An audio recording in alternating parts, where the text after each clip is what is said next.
Once upon a time, there was a king named Shravandev who ruled over a prosperous kingdom. He was wise and kind. One day, the king made an announcement. Anyone who came to his court with a question would receive an answer from him. Every day, people would come and ask their questions, and the king would answer them. One day, however, a sage came to the court. He said, "Your Majesty, I have heard of your wisdom. I have just one question for you." The king replied, "Certainly, ask your question." The sage asked, "What is the most powerful thing in the world?" The king thought for a moment and then said, "The most powerful thing in the world is love. Love conquers all other powers." The sage asked, "Can you prove this?" The king asked for a few days to think about it. The next day, he called for a large assembly in the kingdom and ordered his soldiers to bring the strongest man in the land. The soldiers brought a great wrestler to the court. The king asked the wrestler, "You are the strongest, aren't you?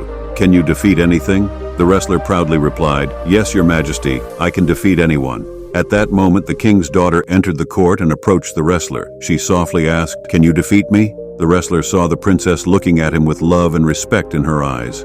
He immediately softened and said, "I cannot fight you." The king then addressed the court, saying, "See, love has subdued the strongest man." The sage smiled and said, "You are right, Your Majesty. Love is indeed the greatest power, capable of conquering anyone."